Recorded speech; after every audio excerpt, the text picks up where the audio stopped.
Council met in closed session and discussed item 1.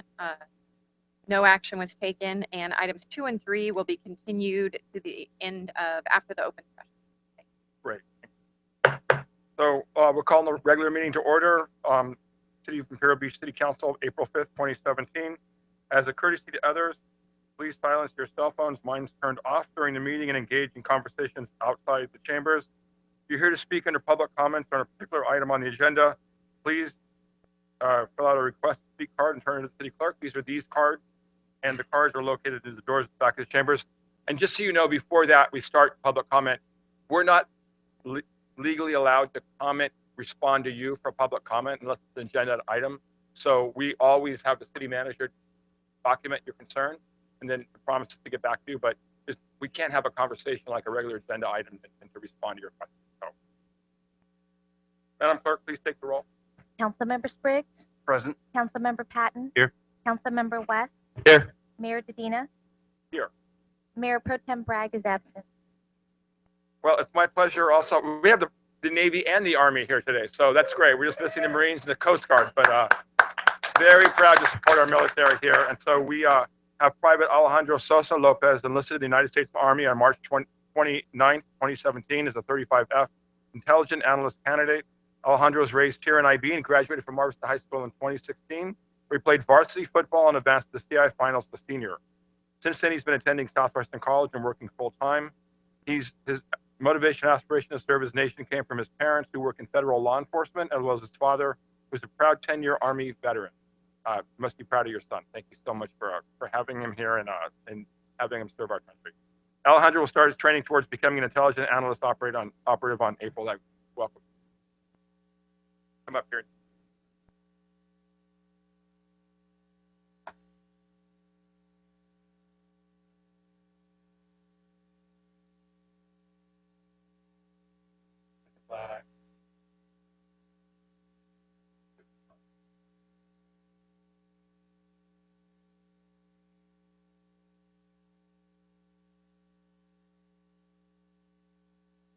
Thank you very much, Alejandro. Good luck. Nothing makes us happier than seeing IB Mar Vista grads going on and serving their country and coming in and also helping us to pledge. So, and we appreciate our local Army recruiting office for starting this partnership. So thank you very much. Any agenda changes? Not that I'm aware of. Great. And then now we have the period of the council meeting where we talk about announcements from council members, starting with Mr. Briggs. Thank you, Mr. Mayor. It's been a busy couple of weeks for me, so I'll just run through a few things, including some things that I want to keep the council updated. This week, in fact, tomorrow, Metro JPA is having a month, and one of the key issues that will be coming up is the one that I briefed you all on about a month ago. And that is the important question of cost sharing and cost for the pure water program, which is San Diego's recycling program, that may be passed on to the participating agencies, namely Imperial Beach, the other 15 participants in the Metro Joint Powers and all the ratepayers. And the key issue that we are facing is the apparent effort by the city of San Diego to accelerate their plan and their capital expenditure for the pure water program in advance of an opportunity of Metro JPA to consider those cost increases and in advance of, separate from our previous agreement with the city regarding the cost and capacity of the plant they're talking about. So we may have a meeting, we may have a vote that will be fairly contentious and separate the Metro JPA as a group from San Diego's effort, and it may require that we oppose it until there is a resolution that's satisfactory. A lot of complicated technical involving Point Loma water treatment plant waiver application, that sort of thing. I don't get facing some tough discussions, and I think we're going to have a couple good staff attending that meeting report on in more detail later. I attended last Thursday and Friday the California Cities Policy Committee meeting held in Ontario, and the main, I think, upshot of those meetings met me with an opportunity as co-chair of Housing, Community and Economic Development Committee, vice chair, to talk to the Environmental Committee, Policy Committee, about the need for collaboration and the need to really look at coastal cities issues, and particularly climate change and sea level rise, and pay attention to state legislation involving greater powers to coastal to regulate in a manner that takes prerogative. I'm very pleased that some of these efforts, I think, have borne some fruit. The league has decided to constitute a coastal city issues group and staff it so that there will be a forum, and I'll be a member of the group to look at this. That's been dormant 2 years. Finally,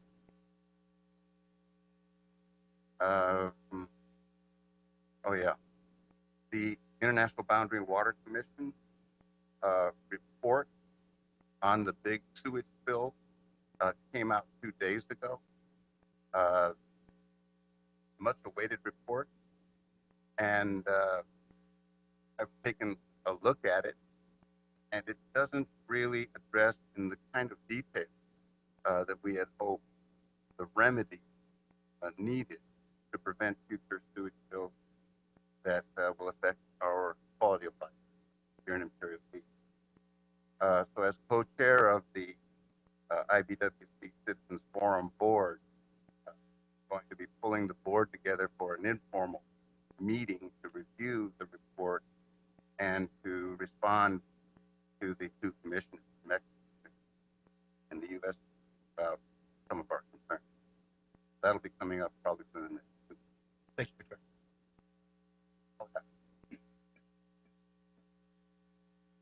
Thank you. First of all, I went to the Elm Avenue ribbon cutting with Mayor and Mr. West. Were you there? You were probably. Okay. We're doing something. Yes, that's why I thought you were there. Thanks to Hank Levine and his great planning on that project. The staff did wonderful. We had countless public meetings, and also thanks to the residents for their input and their patience. It took a while, but the overall project not only enhanced the area, it enhanced 2 schools. I think it enhanced the neighborhood, and it more importantly, it's making the bike ride, walk for the students safer. So I'm really pleased with that. A couple things coming up. April 8th, Saturday, South Bay Union School District, they're having their Innovation Expo at Burris Auditorium from 8:30 to 12. And this showcases the next generation of thinkers, innovators, and dreamers. So I think that's gonna be really good. And also on Saturday, April 8th at 12, so right after you leave that event, go down to the pier, and they're having the IB Derby Days, and that's a small business forum. And proceeds of that is going to go to the Imperial Beach Fire Department Association for their derby car that they use for raise money for. That's it for me. Thank you. A great summary of Mr. West. Yeah, thank you, Mayor. As this has been a very busy month, and there's a lot of things we've been focusing on, and but I definitely think that I was honored enough to be part of the panel member at the Well, which is the Water Education for Latino Leaders. Had a group of delegates actually from both sides of the border, and we spoke about water and Tijuana infrastructure improvements that need to be having. And it was a very diverse group, and there was definitely some momentum that was from that group to do more in Tijuana. I also this month was very honored to be a part of the third Clean City initiative that the IB has been putting together. We had people from I Love the Clean San Diego, YMCA Camp Surf, Latter Rain Ministries, USS Tulsa, SDG&E. Thank you, Vanessa. And we had over 150 people come out at 13th Street, and we picked up over 300 pounds of trash, and we made. Hey, Andy, how many reports did I give you? About 25 graffiti reports. I think I blew up your phone that day, didn't? Yeah. So, but it was great. It was a very great group of people that got together and really were excited to be out there. And I was proud to be it. It's a great community. Happy to be there. And I also participated in the Sandag Bayshore Bikeway meeting, which I think a lot of us saw it on the news about the proposal for the tube underneath the Coronado Bridge. Well, I think it's an amazing and very adventurous program and a proposal, but it's going to cost between 180 and 200 million dollars to put this. So I'm kind of on the fence that it's probably not going to happen, but they're talking all kinds of different ideas about a toll and so on and so forth. But I think the most important thing that we came away from that meeting is that a lot of concerned citizens that live along our Bayshore Bikeway here in Imperial Beach have voiced the concern that there's been a lot of riding that's been excessive speeds down our Bayshore Bikeway in Imperial Beach. And I was able to push the county to acquire some signage, and the signage is actually going to be made uniform throughout the entire coast ride that is based on our input. So they're going to, Supervisor Cox was nice enough to figure that it looks like a great idea, and they're going to put those all over. So we're really excited about that as well. And then lastly, I was honored to be a part at Valencia Park. They invited me to come talk to the students, and it was really they're South San Diego, and they were very interested about what's happening with the spill. And these little kids made me a little lunch. They have a garden there, and then it was very nice that they wrote some. Every one of these kindergartners wrote letters to our federal officials. Well, so it was a very honoring thing. And then just wanted to mention a couple things that are coming up. The Easter egg hunt. We're putting them finally April 15th. Is that right, Miss Pate? April 15th? Yes, April 15th. Then also on April 29th, I think everyone should be aware that we're doing a Clean Water March. The Clean Water March is going to be the location is TBD, but it looks like it's going to be at Dairy Mart Bridge or along Seacoast, but it's really going to bring people together from all over South County to really continue our raising awareness for to make sure that our federal officials know that we do not want to have any more of the sewage spills. And the Imperial Beach Library, April 12th? April 15th. 15th, I'm sorry. I read wrong. You're here to correct it. Yeah. And last but not least, June 4th, we're doing the Bikeway Village is doing a kickoff there, and it's called Wine, Women, and Wheels. I did not pick that name. I guarantee you, I did not pick that name. But They can still change it. Yeah, I agree. But it's gonna be a great at 10:00 that day. They're gonna be doing a celebration ride through Chula Vista and then ending at our Bayshore Bikeway. So it's a great kickoff event. Mayor. Great, thank you. And thanks for all those updates.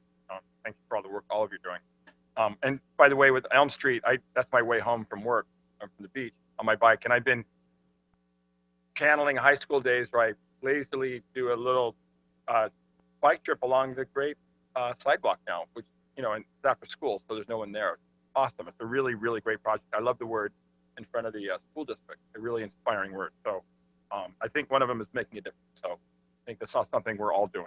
So that's great. Just an update on the sewage issues, and Mr. Spriggs outlined the problems with the IBWC report, which was inconclusive at best. When the numbers thrown out were a minimum of 28 million gallons discharged into the ocean, into the river from a pipe station breakdown and sort of bypassing the sewage into the river. But what the real number is 256 million gallons missing from sewage treatment plant. So there was the normal number of gallons that are treated by our South Bay plant, which come from Tijuana. 256 million gallons of those were missing in January, February. And ultimately, the conclusion on page 25, paragraph 3 in the summary is that they don't really know what caused all the sources of pollution and why the smell happened. So, but we have a better idea. And so we talked to Commissioner Guzina, Mr. Hall, and then Chris Helmer and I on Monday afternoon. He updated us on the plan. We did express our concern that we felt the IBWC wasn't responding sufficiently to the needs of American residents on this side of the border, that we felt the IBWC needed to step up its efforts to protect our interests in our community. Additionally, we identified two things that we think need to happen. I know all of us are going to be working on. Number one, we need to see investment in a sewage infrastructure plan for Tijuana that the North American Development Bank and the Border Environmental Cooperation Commission are working to move through Congress. That's something we have talked to all our congressional delegation about. And I know, Mr. West, you were in Washington on business this week, and you met with Scott Peters to talk about that as well. Thank you for doing that. I did talk with Kamala Harris's new staff in California yesterday. I did talk with Senator Feinstein's staff on Monday, Congressman Juan Vargas' staff on Monday. I'll be having lunch. We're having lunch with Juan Vargas' staff tomorrow to talk about that as well. We talked with Dave Gibson, the Regional Water Board, as well. And so we need to get the investment in Tijuana to upgrade their infrastructure immediately. The Baja California governor declared a state of emergency so they can get federal funds to improve some additional pipes that are on the point of collapse. I can't remember how many pipes they said are on the verge of collapse, but it's more than 5, and it's not good. Number two, what we've really identified, and this is something that the regional board and the Tijuana River Valley Recovery Team that Chris Helmer is leading have identified for some time, is to have a backup sort of sewage diversion system on the U.S. side of the border to capture sediment, trash, and then sewage flows. And so just so you know, there's a sewage pipe or a diverter pipe in the Tijuana River on the Mexican side of the border operated by the Mexican version of the International Boundary and Water Commission. We have been complaining about the lack of management and oversight and accountability with the management of that diversion structure or pipe for a long time. And that's something that the Minute 320 process was supposed to improve. That process, as we complained to Commissioner Christina, is moving at a glacial pace and should not be moving as slowly. And I know that was some of the recommendations in the plan. So that's good. That doesn't help us. And what we've documented over the last 2 weeks is consistent flows of raw sewage in the River Valley. Those have been documented by and corroborated by the shockingly high water quality tests, or the E. coli counts are literally so high, it's actually kind of scary. And not at just one place, but multiple sources throughout the canyons that come from Western Tijuana and in the river. Today, we have been reporting on that and then talking about the archaic system in which somebody texts me at 6 in the morning to talk about a sewage spill, and I have to call the International Boundary and Water Commission. And literally, a reporter from the San Diego Union Tribune finds an article in the newspaper in Tijuana about a sewage pipe breakdown, and it sends it to the commissioner. That's not an effective strategy, and just shows how far communications have broken down between this finance, what is supposed to be a financial agency. Because last week there was a breakdown in the sewer system, and the pictures in the media and the Tijuana newspaper were cars driving through 3 feet of raw sewage that eventually went into the river. What came out today, though, was that confirms what we believe has been going on all along, and that is just in one site alone, they've documented a new housing development that's not, and I want you guys to understand this, not connected to the municipal sewage system. It'd be like building a suburb in Otay and then letting all the sewage flow in the Otay River in San Diego Bay. So someone was given a permit to build a brand new housing development just west of the Rodriguez Dam on a drainage that goes into the Tijuana River, and they're discharging up to 2 million gallons a day of raw sewage into the river every day. That's why the river has stunk and for the last 2 months. The diverter pipe should have been turned on. It has been on, but because there's so much flow of raw sewage being discharged into it illegally, then it doesn't pick up all the sewage. Sewage goes across the border and then reaches our. That is killing us, and that's something we've been complaining about all along. What I've been a little irritated about, and I think frankly we all have, is it's not like we're naive and didn't know this was going on. Consistently for the last few years since I've been mayor, and Mr. West and I know Mr. Spriggs have been working on this for a long time, and as Mr. Patton's been here, he's been working on it as well, have been complaining about these issues consistently. The response from the International Boundary and Water Commission and their counterparts in Mexico was literally patronizingly, don't worry your pretty little heads. Everything is fine. Ironically, what was interesting is that when I have been working with Baja California officials who represent the governor in San Diego, they said, we'll meet with those people too. And when they finally were given a meeting, it took them 8 months. These are the governor's representatives of Baja California in San Diego, were not given a meeting with their own sewage agency for at least 8 months. They were told the same thing. They said, they came back to me and said, they told us everything was fine. So these officials didn't say we've been giving permits or we've been waiving permit requirement for sewage system connection for new housing developments, or the fact that our entire sewage system is on the verge of collapse. They've been denying it and covering it up. And then finally what's happened with this bill is they can no longer cover. And so what we're seeing is a result of that. We can't defend against corruption and incompetence and criminal negligence in Mexico, because that's what we're seeing. And having worked inside Mexico for 20 years, I have a visa to work in Mexico. I run a binational organization. I have staff who work in Tijuana on this issue. No one's naive.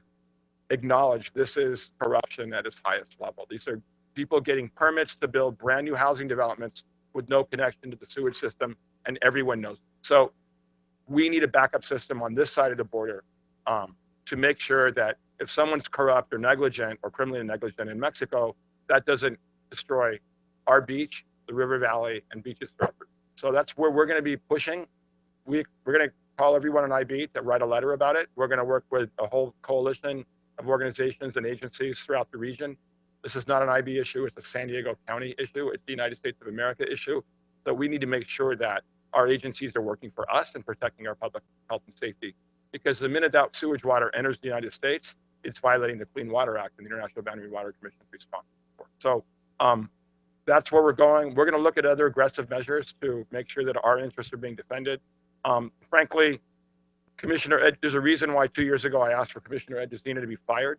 And that's because we came off that phone call asking, does he represent the United States of America or Mexico? It's very clear he has no interest in representing the United States of America. And I was admonished by him and taken to account. I received a tongue lashing for him because he said that I was being too, what was the word? I wasn't being helpful or too aggressive, I'm not sure. Those are words that didn't really mean a lot. So that just gives an insight into unfortunately, his lack of leadership that is directly responsible. So anyway, we'll continue to do that. But most importantly, all of us are going to have to, this is not something that is easy, and we don't expect it to be easy. And it's to require a lot of work on our part. They don't magically do things in Washington to make things better. I think all of us know that, but it's going to take a lot of work, but it's doable. And we're not talking about rocket science or sending someone to Mars to grow food. We're just asking for a backup diversion system.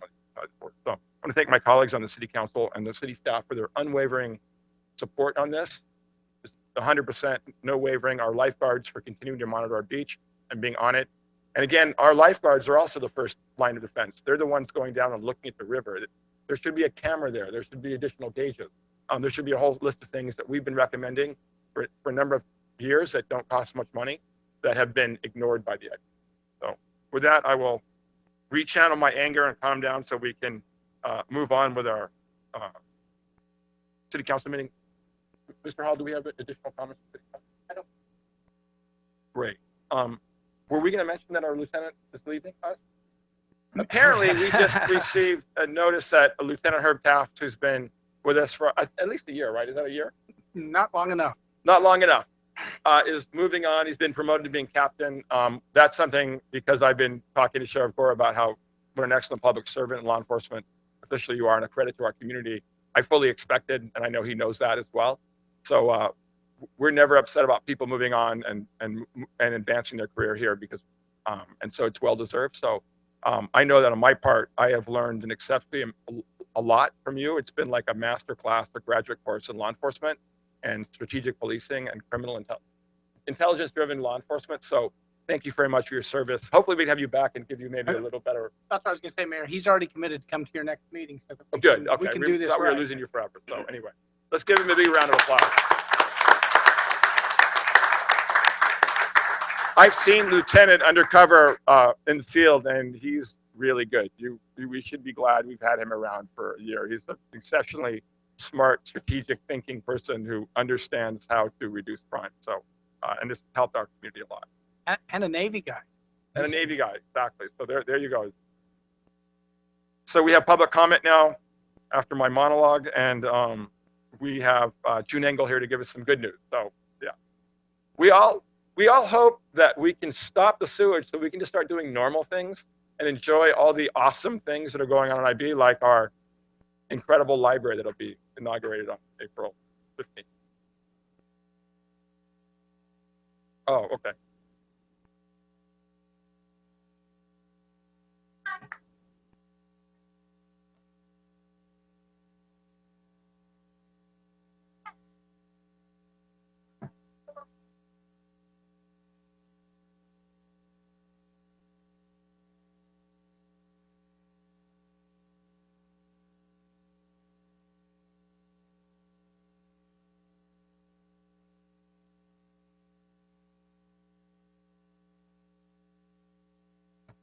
Subclassification.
Thank you.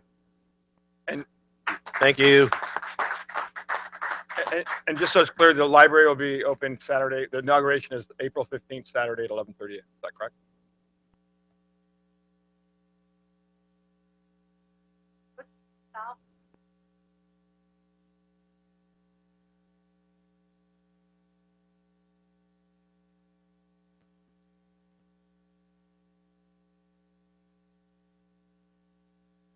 Good.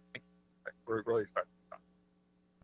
Okay, we have another speaker slip, Jack Torres from Alliance Building Solutions.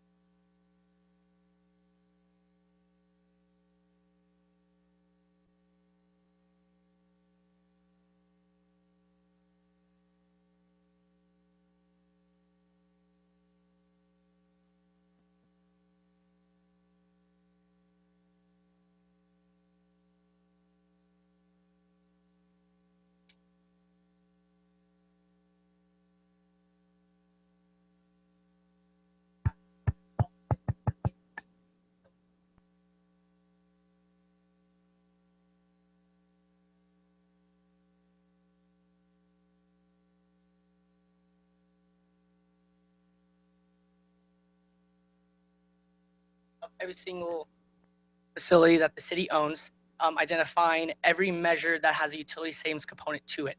So we're talking interior and exterior lighting, street lights, HVAC mechanical, building controls, water with irrigation systems and wastewater treatment plants, and solar as well. And so when we compile all these different components into one energy retrofit project and change out the equipment with newer, highly efficient, and more sustainable equipment, what you're going to see is a high reduction in utility costs. So instead of paying SDG&E $100,000 a year, you're not going to pay them $50,000 a year. $40,000 goes to funding the equipment, and $10,000 goes back into your general fund. So essentially, what we're doing is giving you upgraded facilities, new equipment, creating a more energy efficient and sustainable atmosphere throughout the facilities, and at the end of the day, putting money back into the general fund. So we've been very effective and very good at putting together these projects, and being locally based, we like to reach out to Imperial Beach, and hopefully we have an opportunity to work with you in the future. Thank you. I have Steph, Kate, and then Linda Heath. Were you talking together, or Linda? You don't need 6 minutes, so you can do it and wrap it up in 2 to 3. Is that right? Okay, great. And thanks, Steph, for all your work. We appreciate it.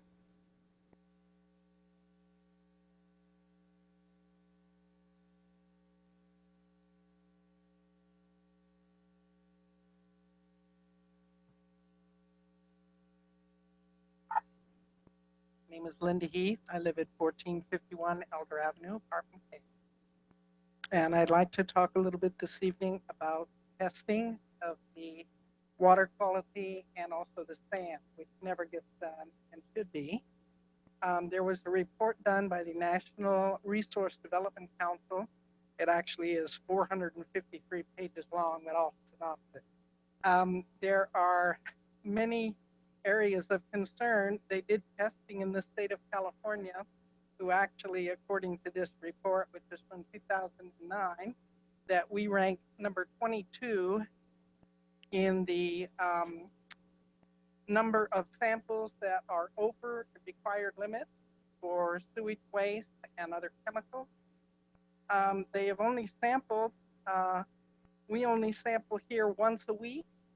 Each of the samples that was done here was once a week. They have sampled the Tijuana Slough, Imperial Beach, the Pier, Coronado, the Cays, and also areas surrounding that, Silver Strand, and Borderfield State Park. All of these being sampled only once a week. They are getting very few samples, and each one of them has a percentage of the materials that they're collecting, which is very simple. They are collecting from E. coli and coliform. There needs testing of many, many other diseases that are present in the water, particularly the sand, because the sand usually contains at least 100 times more than what the water levels are. And of course, as you're aware, with motion of the ocean, that it is circulating, recirculating, recirculating, and it can be deposited for many, many years and come right back around at some point, and the ocean brings it back out. People sitting on the, or kids burying their dad or in the beach, that is a dangerous process without us knowing what's contained in it. And some of the reasoning behind fecal indicator bacteria, which is what we're looking for, is of course runoff after rains and floods, and people rinsing off your driveway and sending it back to the street, goes back down to the ocean. Aging infrastructure, which we definitely know is a factor. They have something called a squash zone, and that's where the tidal table re-wet stuff. Whatever that exchange rate, which is re-wet of sand and getting back into it. And fecal events, of course, and that's not only humans, that's your animals, birds, any other life form that definitely into the water system. There's also been many studies done that we need to be checking, particularly for not only other bacteria, but viruses and fungi. These live in our beaches and our water. There was also a test done about the testing and how it should be done by MIT. And also, Linda, just in terms of brevity, just to maybe let us know what you'd like us to do. yes, what I'd like you to do in particular is make sure that we perform more testing. We need to perform testing on the sand. That is not being done.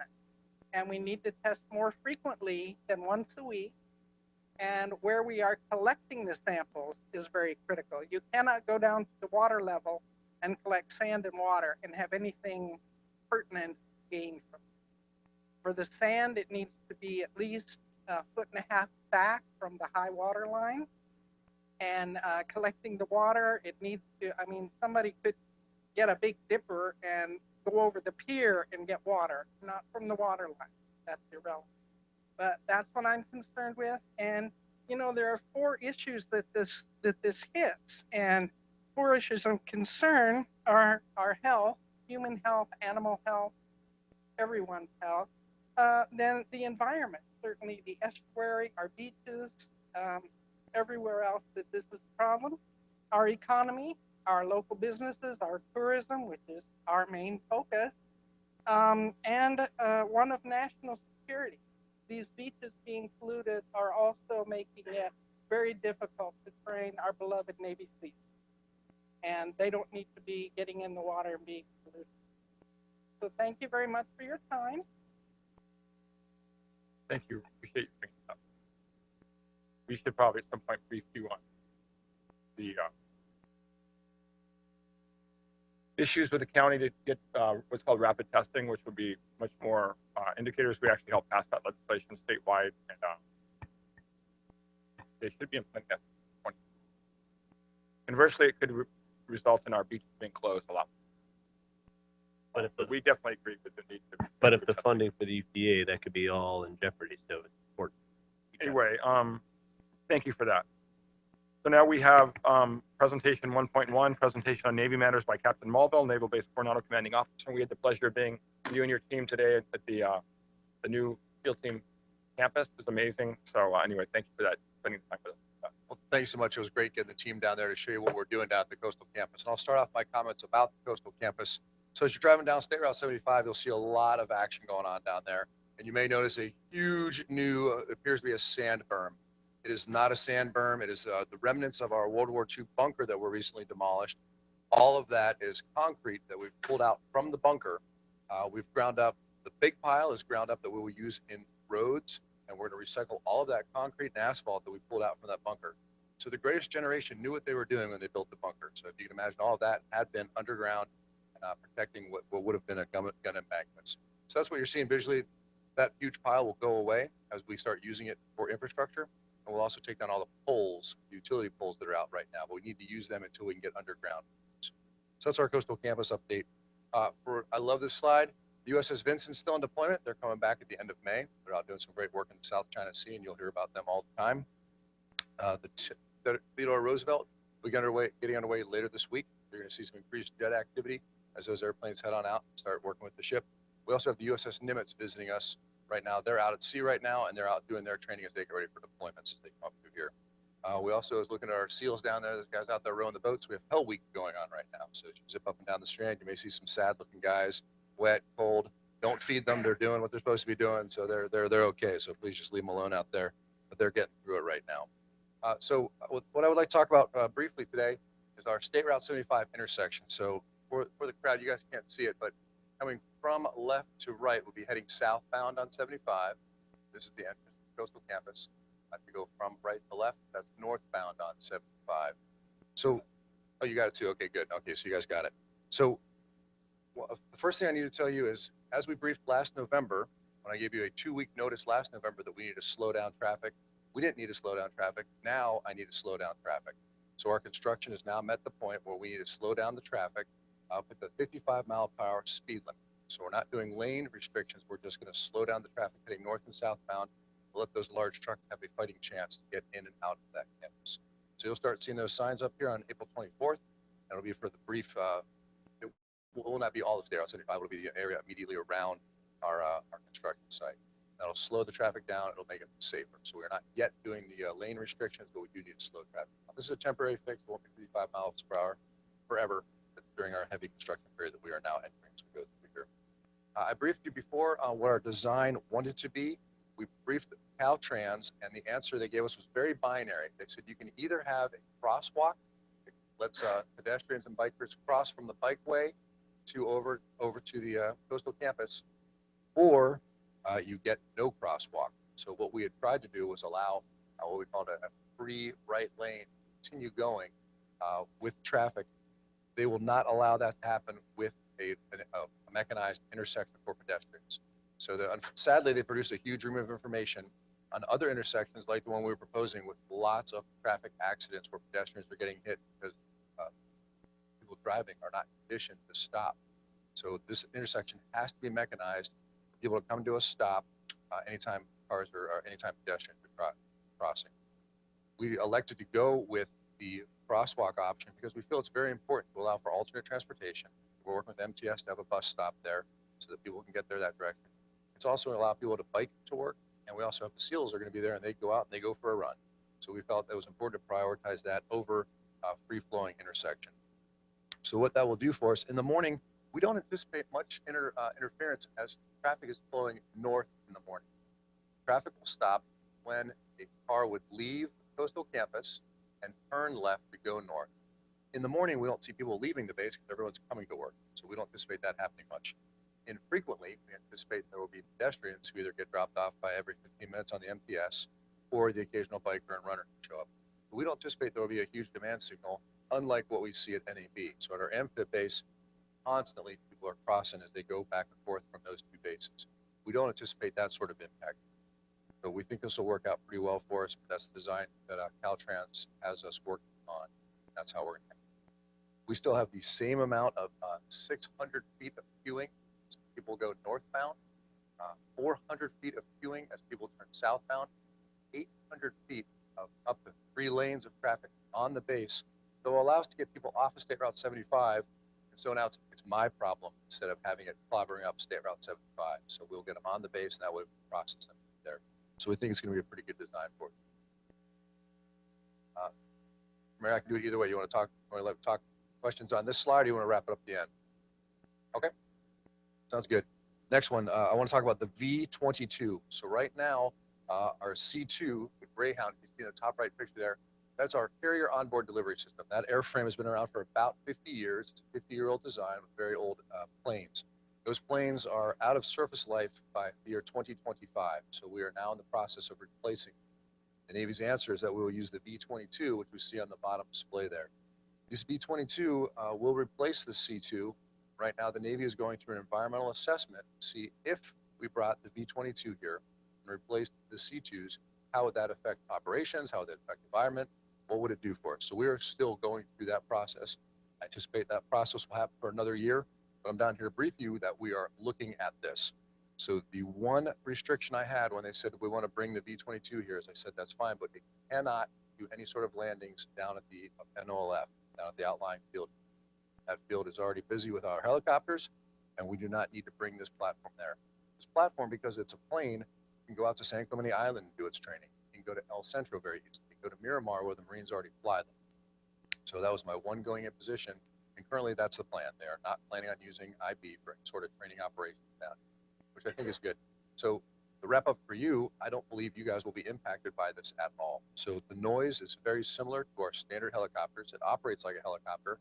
Secretly, I've been testing it as they come in here just to see does the community know or care. And I have not heard a single blip over people saying, oh, that V-22 is making a lot of noise, because it sounds like a helicopter, it flies like a helicopter, it complies with our same rules as helicopters. So we've been happy to sponsor those squadrons that fly them on our base as they work with the Navy. So we have that's coming our way. So I think for you, sir, you don't have any concerns with noise. We don't plan on doing any operations down here. But I just want to let you know that's going to be a change that we have coming our way.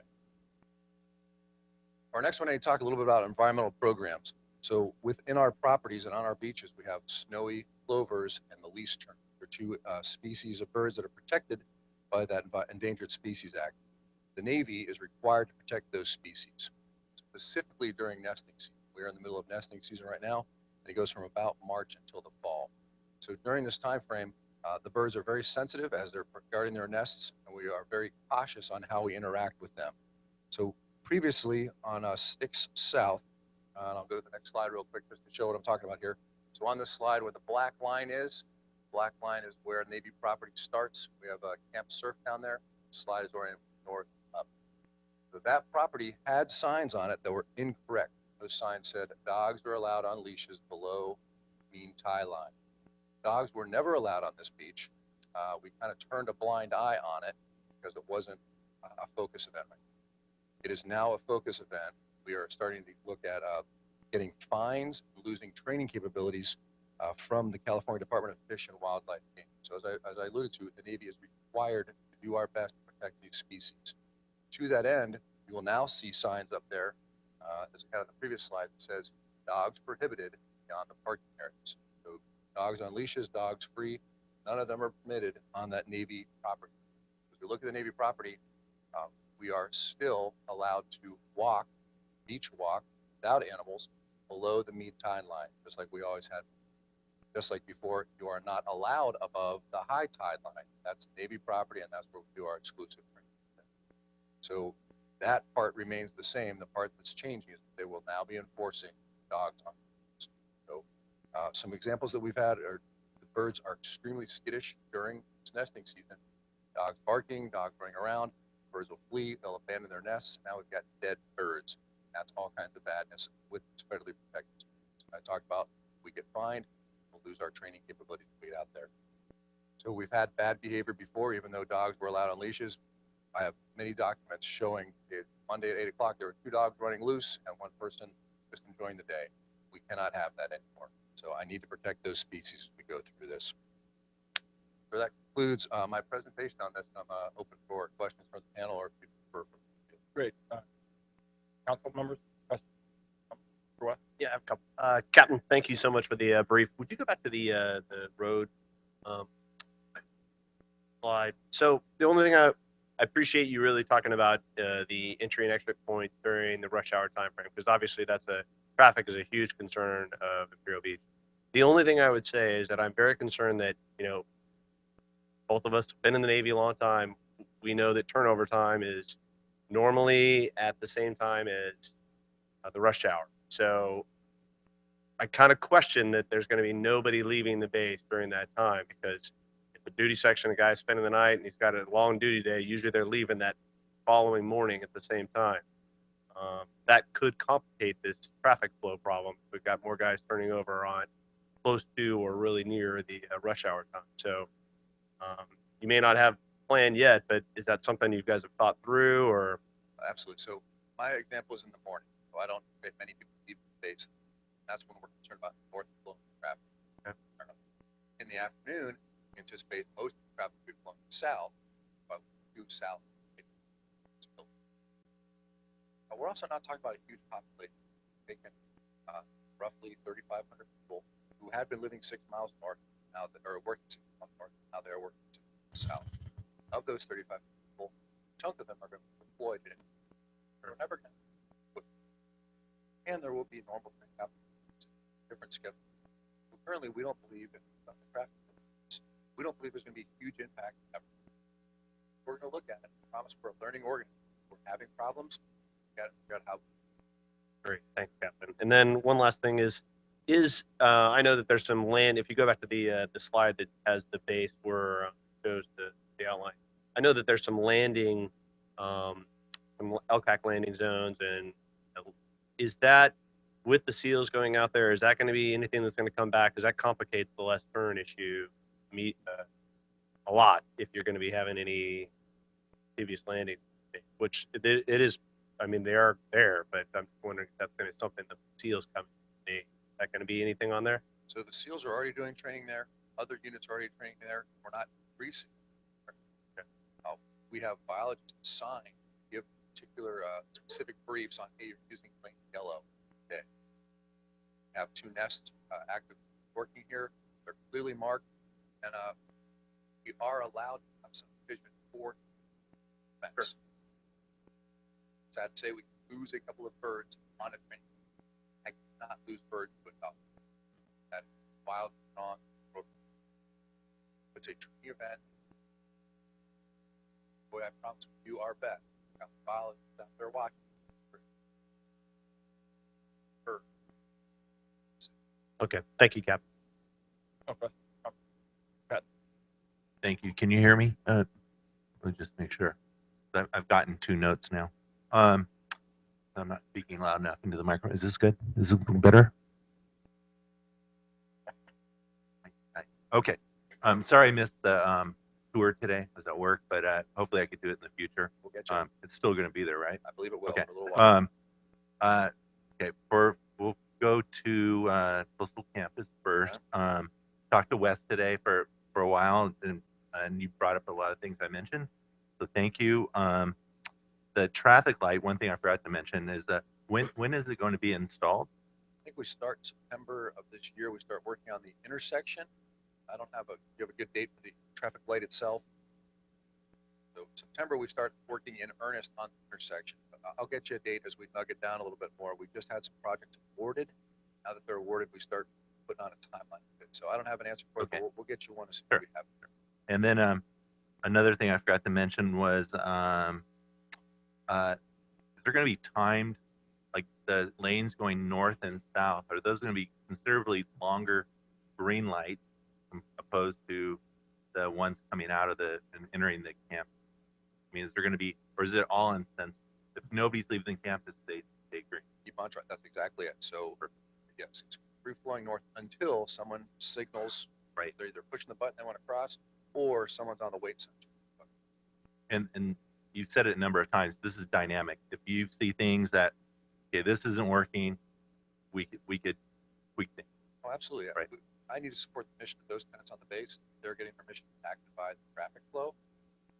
And we want to be good neighbors. We don't want to crush anybody going north and south. Okay, thank you. So that, and then for the dogs, dog lover, I mentioned before, I'm bummed about the dog. I've had my dog down there, a number of times, the older dogs I had, with loose dogs coming up and actually like attacking them because, people say my dog doesn't fight or, whatever, but loose dogs down there. And it's sad because a few bad apples ruin it for everybody, and that apparently is what happened. What is going to be your enforcement? Because there's a lot of people have been going down there for decades. And so, what is your enforcement going to be, and who's going to do it, and how is it going to start? So the enforcement will be through the California Fish and Wildlife. They'll be down there. They've taken a much greater interest in this area. So they do have patrols out there to do it. They'll be the enforcement mechanism. So they'll fine tickets. I anticipate those with bad behavior are going to walk out. They'd be expensive. So they're starting off with tickets or warnings, or do you have any idea? I anticipate it's how egregious were you. Right. So Right. Sure. I don't Sure. have that answer. And I think that's it for me. Thanks for being a good neighbor. Thank you. Good. Mr. Frick? Captain, thanks for the tour this morning. It was very informative, very enlightening, and it's amazing how much progress you guys have made in Awesome. so little time. We got a good Great. team working on it. Did a great job. This is a good slide for the first question that I had, which is just to have you reconfirm what your philosophy is on the southern entrance. We can see it right there, because that is still a concern to some people in the community that once the base gets operational, that we're going to have a lot of traffic going in and out. And it cause some problems on Palm Ave. Not exactly equipped with traffic. All right, so to that end, so the southern entrance that he was referring to is the this entrance, this gate comes through the community to get to it. So I don't have a bigger picture for you here, unfortunately. Imagine where the G is in programs. That's where one of our tenants works. So we have some units down there who work there. It's a very small footprint, and we anticipate that the traffic that goes through the south gate now can remain about that level. So it's a small footprint. That's where those guys work. All of the other units that we're bringing down from Naval Amphibious Base are much biased for the northern end of our coastal campus. And it will be much faster for them to get to wherever they're working by going through that northern entrance. So the one where I showed you earlier. The way we have it set up, all of the buildings are pretty much where I'm right off the screen.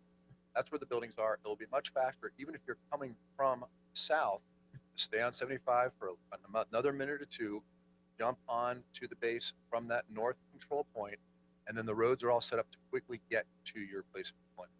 If you are trying to get to work from the southern entrance and you don't work that first building, it is very painful driving around all the way to the perimeter. It's not set up for it.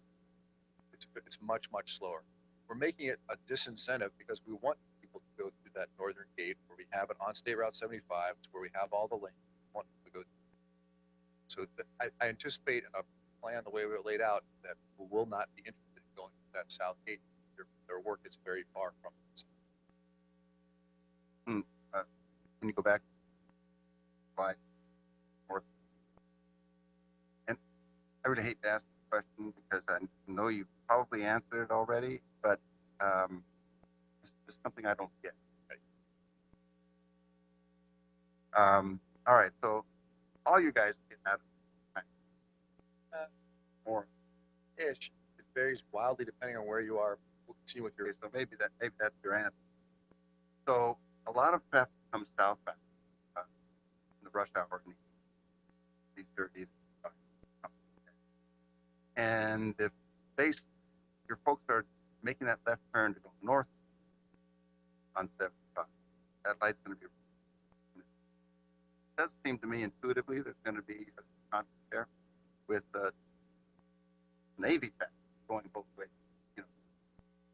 Not the other commuter traffic on 75, especially the southbound traffic and traffic going north.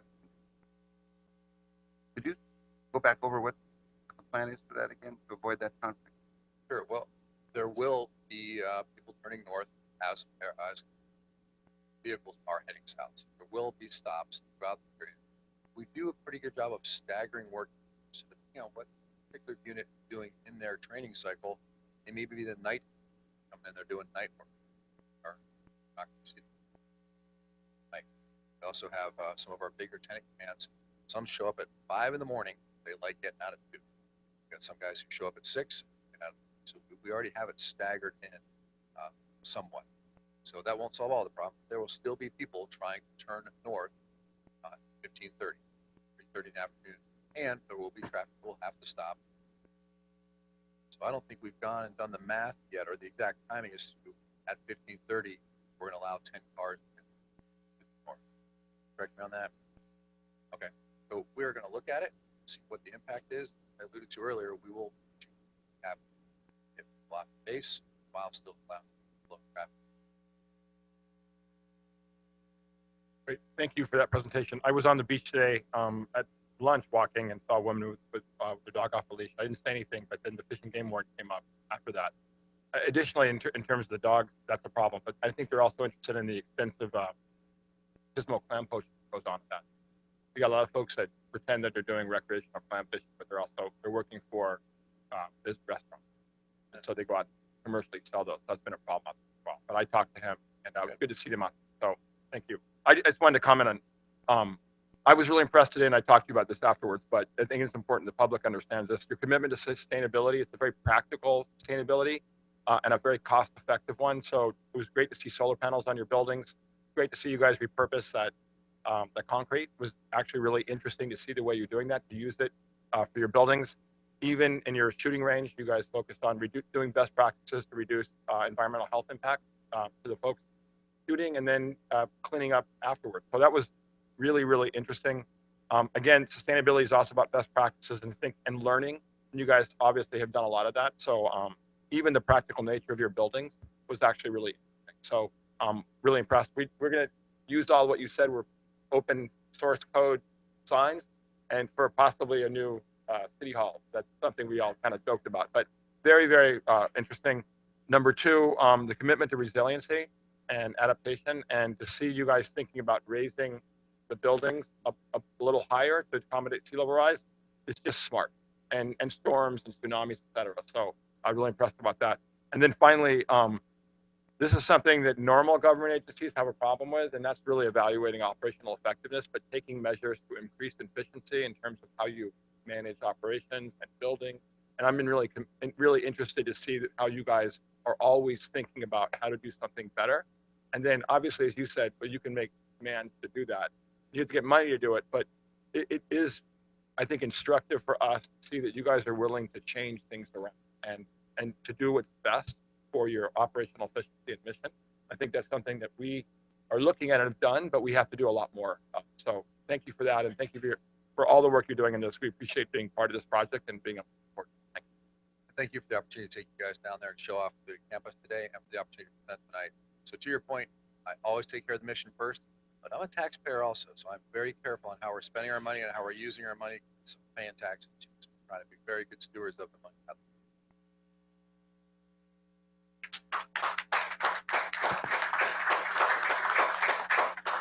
You, Captain Mulder.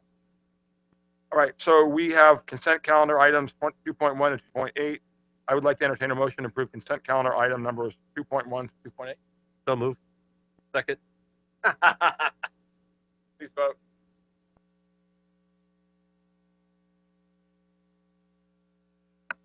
Motion carried unanimously by those present, Bragg absent.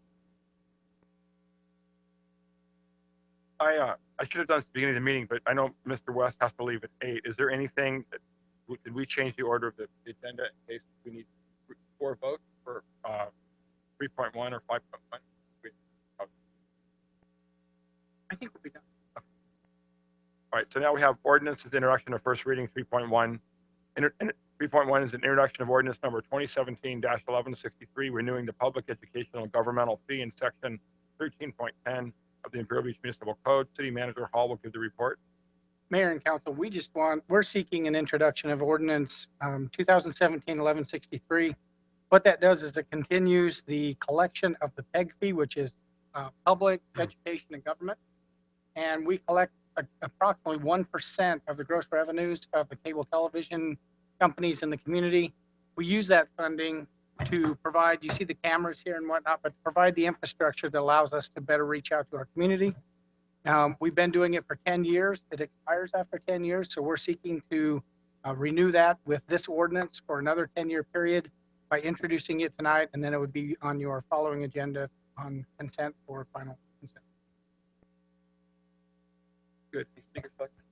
No, Mr. Mayor. Questions? Madam Clerk, please read the title of the ordinance. Ordinance number 2017-1163, an ordinance of the City Council of the City of Imperial Beach, California, renewing the PEG fee in section 13.10.020B of the Imperial Beach Municipal Code.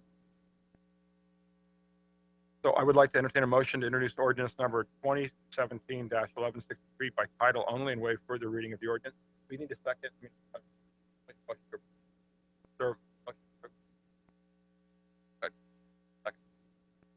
Second. Please vote. Mr. Mayor? Yeah. We're not getting a presentation. We're just going on the staff report. Please vote.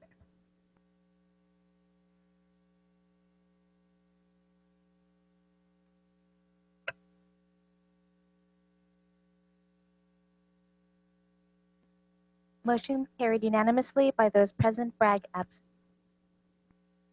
Now we have report 5.1 to 5.3. 5.1 Unified Port of San Diego, Street Ends and Comfort Station, MF 1160, Control 09, City Planner Fulton gives the report. Mayor and council, I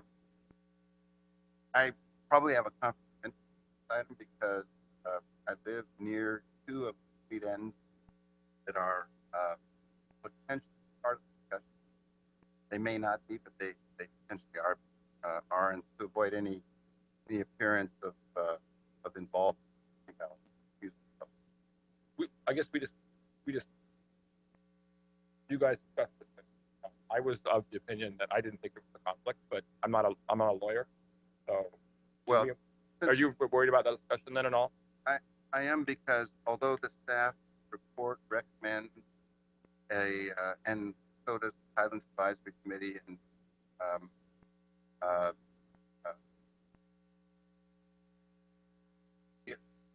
DRB, Design Review Board, have recommended an approach that would focus the discussion on Beach Avenue, Beach Street End, which is a away from where I, to the extent that the other street ends south are part of the discussion, they would involve 500 foot. So can't guarantee, but options are going to be discussed. I'll recuse myself. Okay.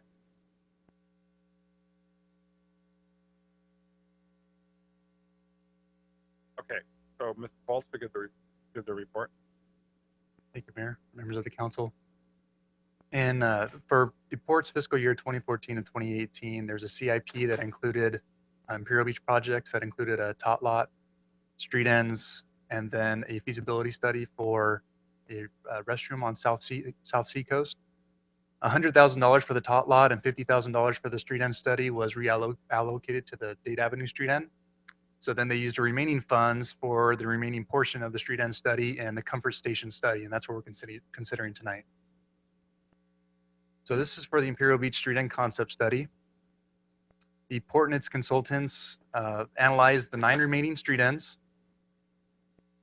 In 2015, the Imperial Beach City Council prioritized the street ends to Carnation, Elkwood, Ebony, and Descanso. Different elements are considered by the port's consultants, features that we could implement on the various street ends, which we've already done on Palm Avenue when we see these materials here. These are other elements that could be further implemented to have some consistent design theme on our street ends, pavers, bike parking, seating areas, etc. And elements of art would be considered on the various street ends as well. And this is an example of what was designed and what was built for Palm Avenue on Imperial Beach. And then they presented some concepts for the 4 priority street ends that were considered by council. So we'll just look at the concepts and offer some, we're requesting that the council provide some comments on the design features that could be implemented on these street ends. This is concept A for Carnation, just implementing pavers, so an improved pathway for vehicles, but there's no walkways or landscaping for this design.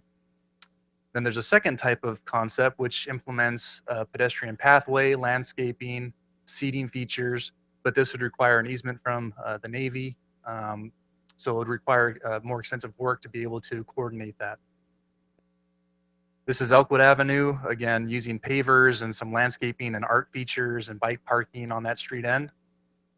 And then there's a second option where it makes those same improvements, but it has a greater pedestrian feel and implementation of landscaping and seating areas. And Ebony Avenue, concept, greater pedestrian park-like setting. And then concept B, same approach, but even greater a sense of presence for the pedestrian. And this is Descanso Avenue, improvements to the paver driving aisle and also landscaping, seating area, viewing area. And this one, they were using the wetland pattern that we see in the Tijuana estuary as the pattern for the street end there. But then there's also the option of just doing the paver drive aisle. So the Tidelands Advisory Committee and the Design Review Board viewed these concepts and they provided some general comments. It goes into more detail in the meeting minutes, but in general, the Tidelands Advisory Committee, they recommended to improve pedestrian access on all the street ends, whichever design is chosen. That visual appeal and beautification should be a priority. So they like the idea of the landscaping and park-like settings, and then to consider usable areas for children and these street ends also. For the Design Review Board, they preferred and again, this is generalizing, but they preferred a more simple design with more parking to provide seating facing the beach, increasing pedestrian access as well. If there are trees and art, which are great features, they should be pushed to the side so that they don't obstruct any views down the street end. Implement bike racks on all the street ends, and that the designs for the street end should be consistent in some type of theme. Following the street end concept study and these comments, we had the comfort station feasibility study that was prepared by the port as well. So for everyone, the comfort station is just a fancy term for a restroom. Yeah. So with that, there are restrooms north of Imperial Beach Boulevard at Pier Plaza and Dunes Park. So the need is for south of Imperial Beach Boulevard for a restroom. So they looked at the feasible locations. So the 3 X'd out areas, it's Admiralty, that's the first one here. They didn't determine that was feasible because there's multiple parking garages that back out into that street end. So it has vehicular conflict there. Same with Cortez, this middle one. And then Admiralty, Pier Plaza, and Dunes Park. So Multiple parking garages on there too on both sides, and it also has coastal flooding. And then South Seacoast is also X'd out because it floods, and it's also an emergency access turnaround. So those areas they deem not to be feasible for a bathroom and shower. So the areas that were feasible was Beach Avenue.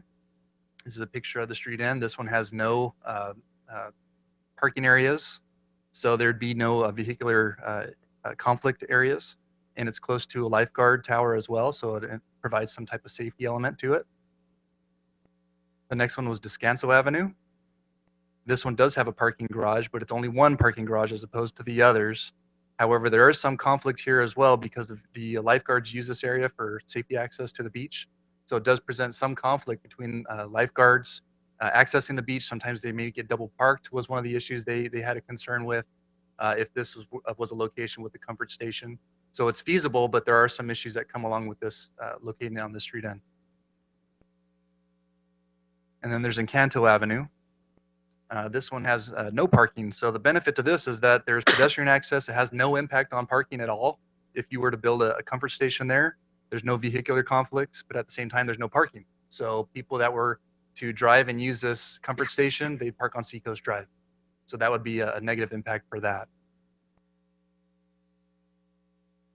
Then they came about with the designs. There's 3 different designs that could be provided. There's a utilitarian design. This is a prefabricated building. Provides 2 stalls that are accessed from the exterior. It's circulated on the outside, so the shower's on the outside. And mainly, again, it's prefabricated, so it's the lowest cost design that they had. They picked colors that could complement those in Pier Plaza and had some texture that would fit in with the surrounding area. And they mimic the signage to complement Pier Plaza as well. Then there's an intermediate design, which has 4 stalls as opposed to the 2. These are all accessed from the exterior. Provides some enhanced safety benefits because the doors don't go all the way to the ground, and provides some enhanced aesthetic appeal as well with the tile that looks like wood. But this one also has an exterior sink, and everything would be accessed externally. And then there's architectural design, which has the greatest safety benefits. It only has 1 access point that we can keep open and control and then close when not in use. 2 stalls or 4 stalls in total, a sink within the interior, and then the shower would locate outside. The third thing to consider for at least a comfort station, besides the location of it and the design, is street side or beach side. So this is the concept with Beach Avenue, the comfort station located towards the street on Seacoast Drive. This is just showing the design of that, of all 3 options. You like the second one? Yeah. Go through it slowly. Go to the start. Sure. So this is the utilitarian design, the intermediate, and the architectural.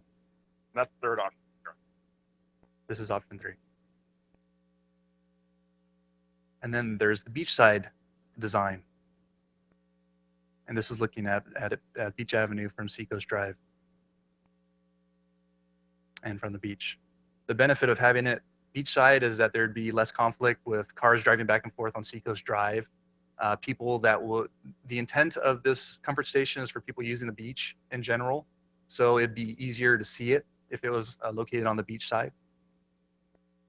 And then these are options street side for Descanso for the 3 styles.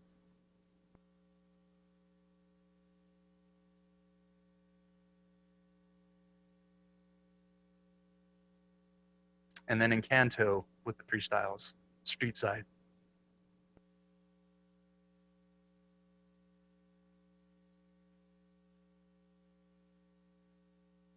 We don't have beachside concepts for those 2 street ends. Following a review of the comfort station by both the Tidelands Advisory Committee and Design Review Board, they both recommended to utilize Beach Avenue as the preferred location. It's closest to the busier central beach area. It would be least impacted by coastal flooding, and it wouldn't impact emergency vehicle access. The beachside location of the street end is preferred because it'd be visible from the beach, away from Seacoast Drive traffic. And then the architectural option was preferred because it offered the most safety benefits out of the three designs.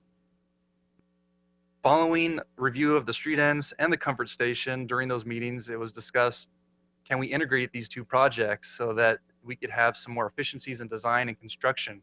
So even though Beach Avenue wasn't considered as one of the original preferences for the street ends, that's the recommendation tonight is, can we integrate these two projects so that it'd be more efficient and hopefully being able to move forward with a grant and design so that we could do all the project at once.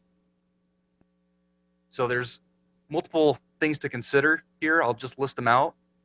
The first is to consider the studies that were presented for the street end and comfort station, to consider the street end design features that you may like or not like, parking, landscaping, park setting, art. Then comment on the comfort station design features, whether street side or beach side, which style do you prefer? And then prioritize the location of the street end improvements in comfort station.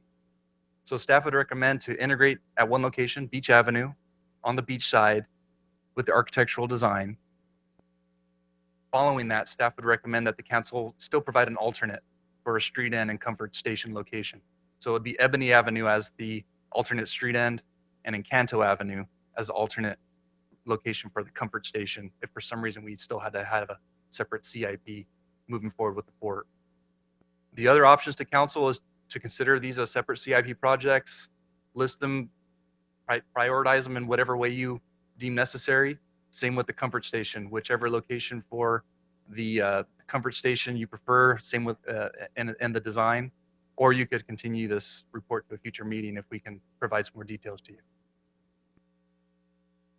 Thanks. That was actually an excellent summary for a fairly complicated issue now.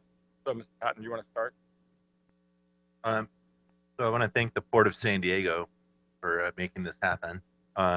Great presentation. I mean, really good with all the graphics. That was visuals, perfect. So my 2 cents, just going to the street ends first. I really liked Carnation, the simple version, and the simple version of Carnation. I think it's like one of your first slides. Well, that could get done. So your next version, B, sounds like that's problematic, getting easements and whatnot. So when we ever do get to Carnation, I like option 1 for that one. The rest, I guess we'll cross those bridges when we get to them. Ebony Street, it's going to be next to the new hotel. And really, I would think when that new hotel is built, I would think that the people from the new hotel should have a lot to do with getting that street done and not coming from our pocket. So that would definitely not be my alternate. Unless we're putting conditions of approval on a permit, we'd have to make them spend money. So how much is that? Are we allowed to have that discussion? Well, I was just giving my 2 cents. Okay, all right, that's fine. Okay, I'm No, not. I'm not. Okay. No. Yeah, okay. No. I don't need their check yet. Okay. And then looking at the designs of the comfort stations, I liked option 2.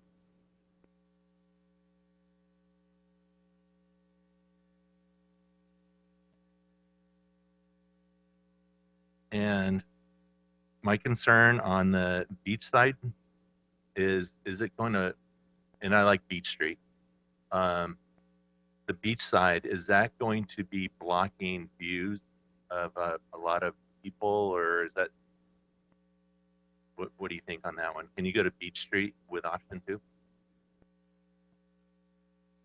And just for the council members' edification, we did discuss this with, both our public safety folks, Lieutenant Taft, or excuse me, Captain Taft, and Robert Stabenow. And again, just to reiterate a little bit of what Tyler had indicated earlier, the option 3 option was the recommended sort of safety component, and then having it on the beach makes it to where it's a little more visible. And so again, that was the safety aspect that was considered during that review. So how was option 3 safer? From the internal standpoint, and I'll let them pick me up where I fall down. If you take a look at the interior design of this, the door again, it's not a closed door system, whereas all the other ones had closed doors. Where the very first one, the doors went all the way down to the bottom, and then they shut behind where nefarious activities could occur. The second one also had shut doors, but there was a little bit of a gap, and it's our understanding that regardless of whether there's a gap or not, things can happen in there. The third option is not unlike what you see at the restrooms, yeah, exactly, to where you walk in and it's an open area, but there Through are public, those yeah. little walls that jet out. Definitely a good point. So Beach Street, definitely yes, and then I'll go with consensus on the rest. I mean, I'm just happy to get a new restroom down there. I think long overdue, and I think starting at Beach Street and we work our way down. Just so I'm clear, are you saying you'd like still the investment at Carnation in a street end improvement project? If we could do Beach Street and get both done at once, it sounds more efficient. Okay, so you're talking about doing street improvement, like aesthetic improvement, not worrying about or Right. For this project, I like their recommendation of doing Beach, the street end, as well as the comfort station, all in one. Yeah. So yeah, this is a great presentation. I am I agree with what Councilmember Patton is saying. I think that I'd like to try to get comfort station and street end done at the same time. I have to admit there's a concern I have for losing parking in these, and if you look at a lot of it, it designs for greenery, which I have to admit I'm a huge fan of the greenery. I like more park space. We need more park space in the community and kind of act like it. But I also hear a lot of people complain about the parking. So that's a challenge that we have. We need to, but I definitely think that an improvement, getting it done without having to do easements, trying to makes it much easier. So I'm going to be very straightforward. I think I go Beach. Although the only thing I have a concern about Beach is that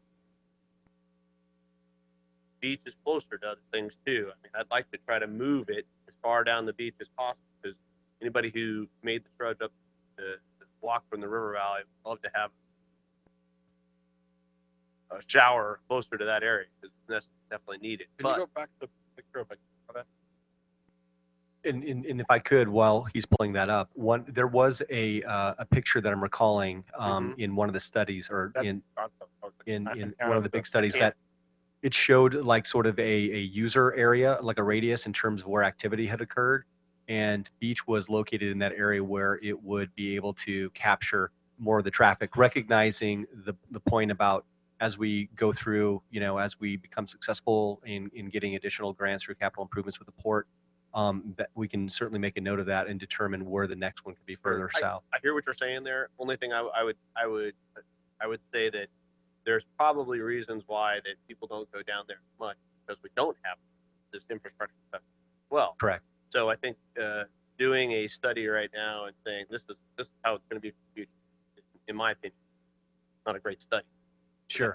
But there's one last thing that I think is important too, is that putting these on the beach side can lead to, I think we've seen that on Dunes Park, that if we get it too far away from the street, some nefarious activity happens on the back side of those, whether we like it or not. So I think that keeping it as close as possible to the street, while it can block some vision, I think that may be something that we should consider.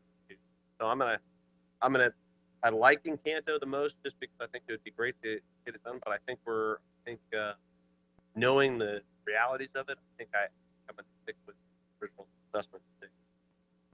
Doing it. Wait, I guess are you done? Yeah, no. Continue. I'm done. We all of us have a long history. Encanto is called sidewalk. Yeah, just you. You're Okay. on speed. All right, Bro, thanks. dude.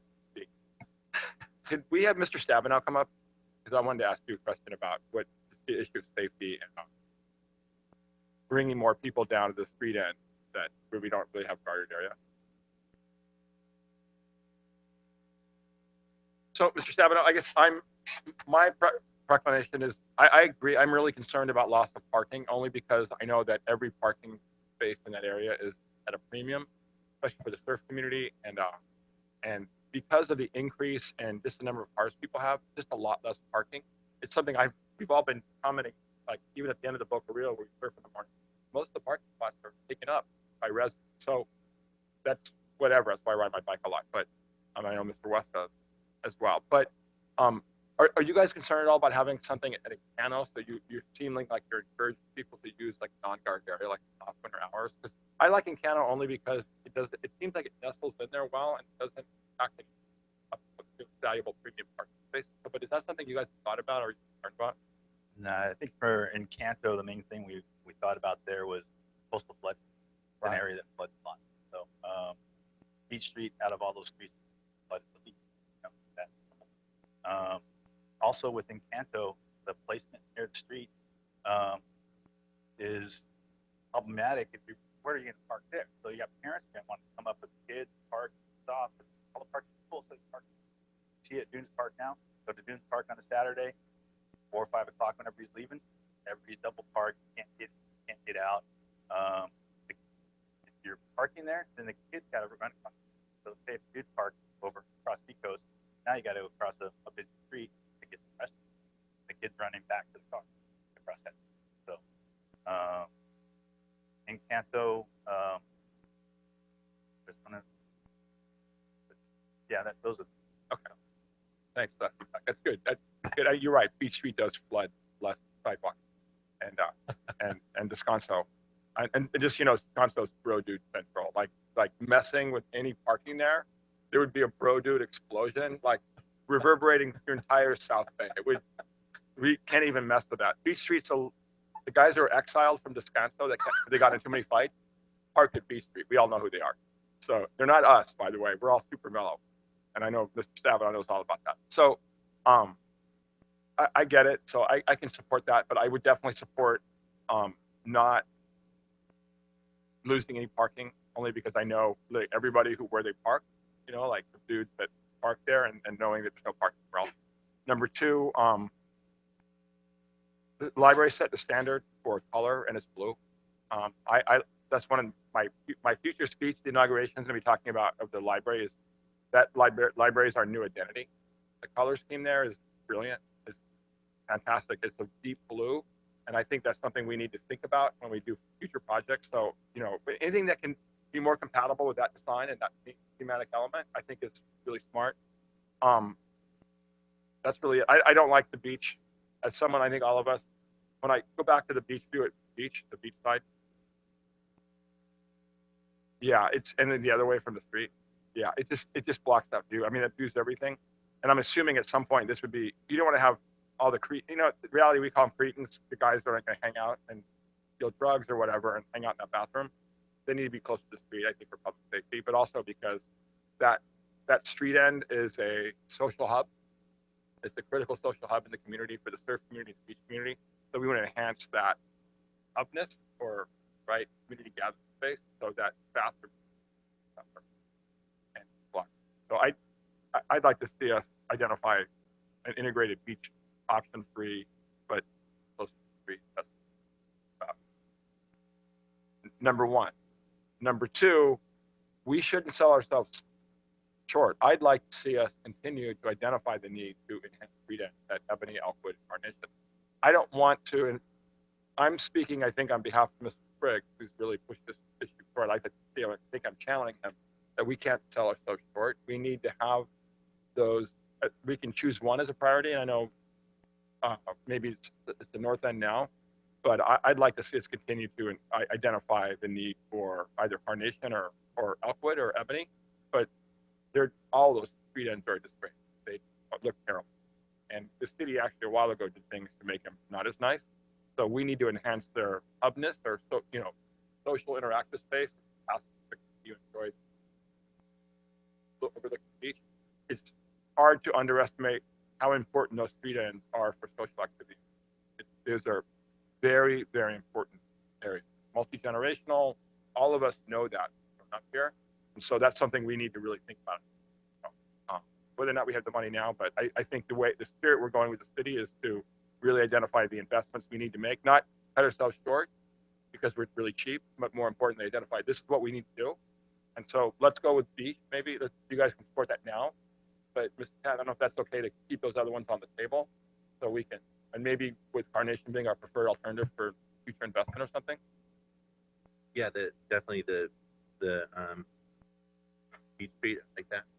But can we go back to the Gonzo slide? Just not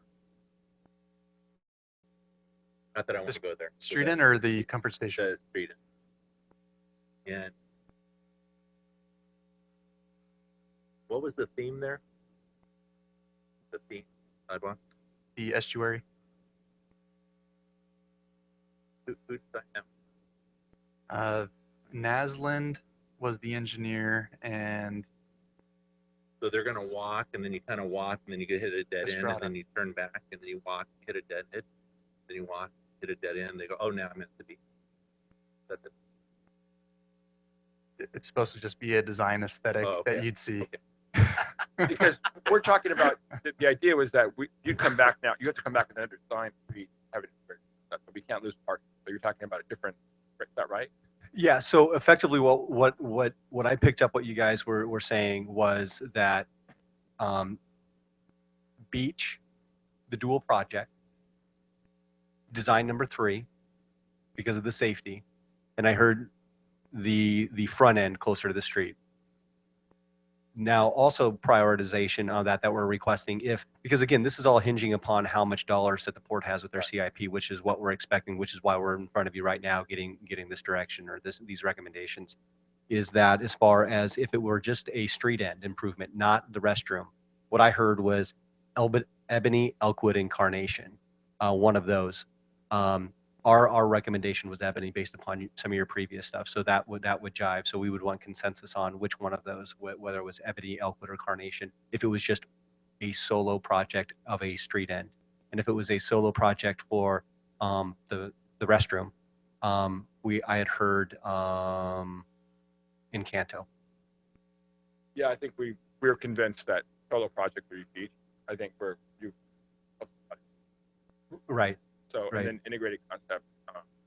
I think we're recommending do that, but make sure first there's no loss of parking.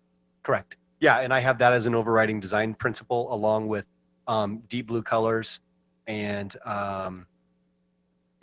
And then we had seen previous iterations of that bathroom design. It was more surfy, kind of like a surfy design on the outside. I don't know if you remember that, Bob. I don't.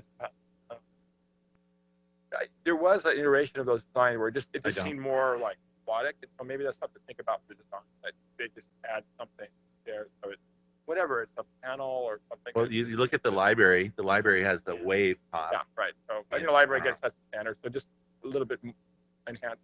And then I'm assuming the whole issue of resiliency and flood proofing, that's something I think we need to own on that project. And Right. say it needs to set the standard literally for the entire planet in terms of how you build public infrastructure, essentially what is aquatic zone. And because there is still flooding.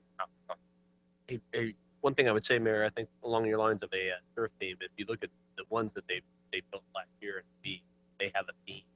Oh, They yeah, have right. Yeah, they Okay. have some. They're brand new, and they have some surfy themes to go with it that aren't like over the top. They just kind of fit the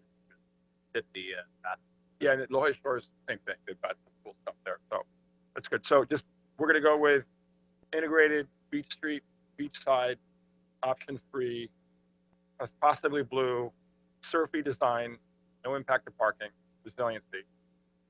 So can we talk about just the idea that we strongly support phase 2, so that we're not telling the community we don't believe in, and the port that we don't believe in freedom. That we just want to correct. maintain that for phase 2.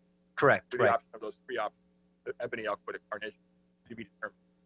Right, and just so I'm clear, if we had to just do one of the street ends, right, again, based upon the funding, right, because the funding for the dual project is of course going to be more than a singular one. But if it were just a street end project, and depending upon how that request came out for our response for the improvement. Which one of those would you prefer? Could you flip through them one more time? This is the most complicated selection process we've done. Yeah. And it is, and again, we apologize. It is difficult No, no, it's because fine. there's so many options. You're smiling, Mr. Patton. Maybe you've probably been through this way more than I have, though. It's just interesting because there are a lot of options, and normally you're taking note of everybody's. You're doing tallies. Well, I and am. I everything.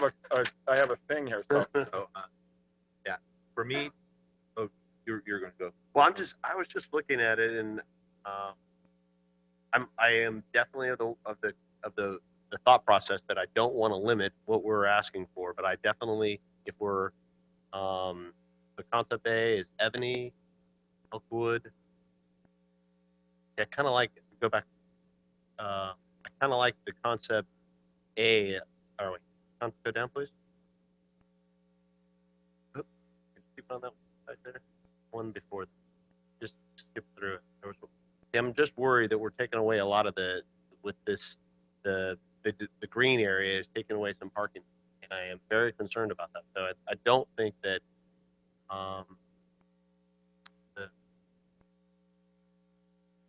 If I could offer, maybe because I hear the issue about parking, and we are completely sensitive to that too. And actually, your boards and commissions debated that too, and the PRB expressed the same issue. We can certainly have that sort of final design on that, make sure that we minimize any loss of parking, right? And if there's an opportunity to gain parking, we could certainly try to do that as well. But if we could just get the recommendation on the street end itself with a overriding principle of the good design and the no minimization of parking, Yeah. then that's the design concept that we can take forward to do a final design. sounds great. I almost think that we should just go with the Carnation design. That's very simple. That is just a nice movement. It's not going to change parking, but it'll give a nice aesthetic place to conversation. And I kind of the simpler the better in many ways, because we're going to run into a lot of issues down there with property rights. So well, I think actually and maybe we're overthinking everything. For example, at the Broadway Pier area, the ports put in those really simple benches. Have you seen those? The gravel, they're like 4x4s, and they've wrapped together with steel, and they're benches. So maybe we're overthinking the need to spend huge amounts of money, because architects want to do things that cost huge amounts of money. So maybe there's something we can do in the short term. We spend a lot less money to enhance the hubness and sort of community interactiveness at the actual street end, where you actually look at the beach with some simple benches. Just, what I'm saying? We go back to the port and saying, you guys are overthinking it. You've done brilliant work at the Broadway Pier area, where you get off the ferry. I know you guys know what I'm talking about. Oh yeah, that's right. We talked about it before. Have you been there? Anyway, super simple. And so then we get all three, and we just say, look, why don't we do things right in the short term, come up with some, attractive areas for people to sit down and watch the sunset. That's whatever Instagram sunset, versus spending $1 million on one street and not getting. Yeah, I just wanted to talk a little bit about why the port's coming to us right now. As you know, all of these items are on their capital improvement list. And so I don't think that they're necessarily giving up on any of our street ends. I think they want to complete them all. The port has some policies that when they are doing well with their revenues, they come back and they take another look at their CIP and see if there are some projects that they can move forward more quickly. And so the port is going to be opening up their capital improvement funding because they have some additional revenues this year. And so what we're trying to do is identify a project. If there's a project that can move up more quickly than having to wait its way through the CIP process. So I don't think we're taking any of them off the list necessarily. We're seeing if there's one we can elevate to move quickly. Correct. That's a good way of saying it. So did you want guys to go? Yeah, for me, I know Carnation Street's been on the list for a long time, but as the mayor said, I don't know if it has the hubness. Well, no, I think it is. I think it's important. I like the idea of spacing things out so everyone, we got all this stuff invested on the pier, so Carnation's been missing off the grid. It's near Palm, so maybe, and that's an area people do use. Actually, they go down. Yeah, so that'd be number one for me, and number two would be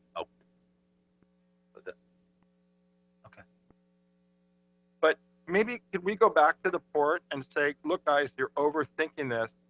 Can you identify and look at what you did at Broadway Pier and say, can we get some, what happened is, I don't know when it was, and Mr. Stabenow, you might know this, when the city put in those horrible, like, vehicle blocking colored pieces of wood, we used to sit up there, and then the city somehow decided that it wasn't good. It was maybe 30 years ago, 25 years ago. So you can't sit anywhere at Elkwood or Ebony. We'll sit on the edge. We've all done it. It's terrible. And so I don't know if there's a way to rethink that. So literally they can spend a lot less, or we can spend a lot less. We get four walls to do it and make it nice. We have to wait another 30 years for that. Those street ends are awful. And I think our city played a major role. We're at a bad time in our city's history. But I think there's some cool things we can do to just immediately, cheaply get those street nice. Not have to get close to commission permitting and, all kinds of bureaucratic stuff that is inhibiting public parking. Bet you a lot of these came out from, hey, this is something we've seen in the past. Let's pull it off the shelf. Let's do this and bring. All right, so we're gonna go with the Beach Street integrated thing that you've now recited 50 times. That, and then number two, we're gonna identify Carnation option. Carnation, if A, it was a street end, option I'll A, only right? O. But then go back to the port and say, hey, let's make your life easier. I think we can get something short term that's super cool. Yeah, I think that during our quarterly meetings, we can chat with them about what that process would look like. But as far as this, just so I'm clear and everyone else is clear, the dual project on Beach is the number one recommendation. If it was a sole street end, it would be Carnation. But then I also heard that if it was a sole bathroom, it would be Beach as well because of the coastal flooding. Got it. Blue resiliency. Blue Surfy, resiliency, parking, yeah, surfy. And street side, not beach side. Modi 8 for Beach side or street side? Okay. side. The street side. Yeah. Got it.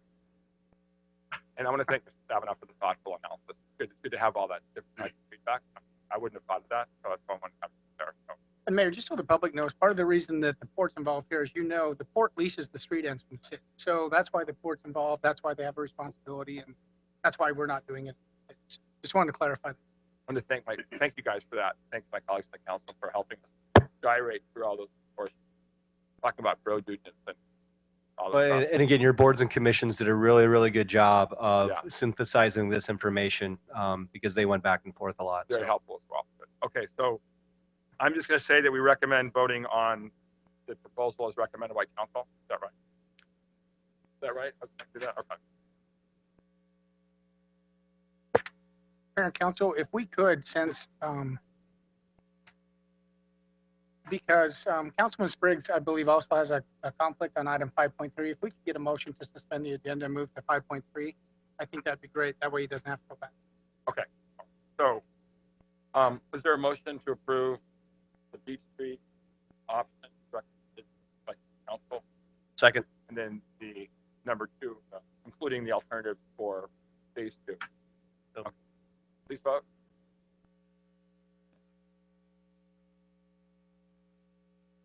So I'm going to ask that we have a motion to approve that, or just so we can the agenda to go to 5.3.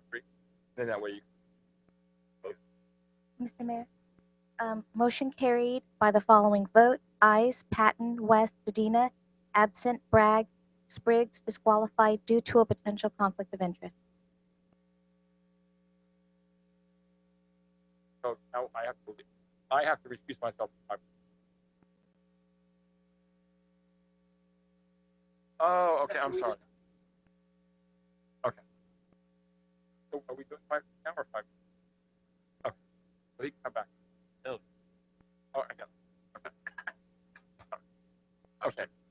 5.3, approval of resolution number 2017-7792 for a budget amendment, approval of real property acquisition pursuant to a purchase and sale agreement and acceptance of the property generally located at 495 Palm Avenue.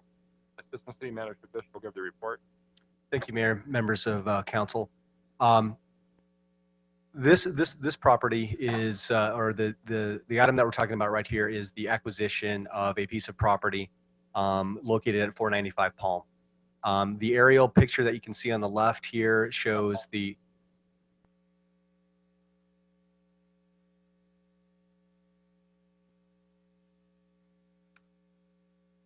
All right.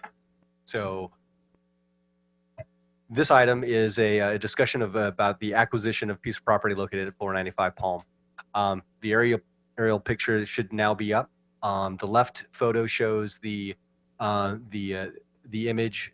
The building located in this area is a former commercial structure, and this is a duplex structure.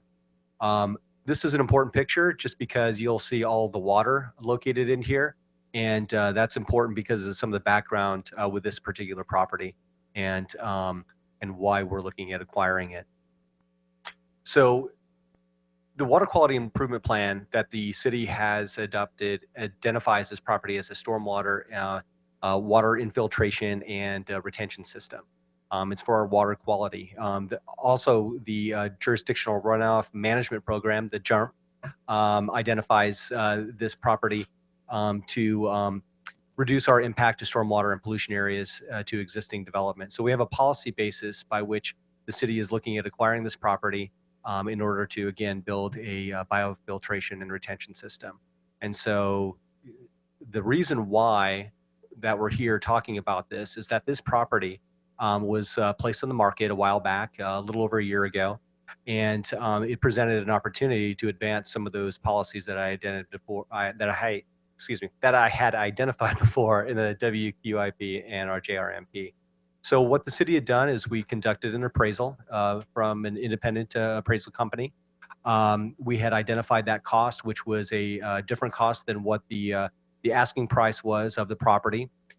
We then went through a negotiation and mediation process with the owner of the property, and we're here before you to discuss the acquisition of that property and the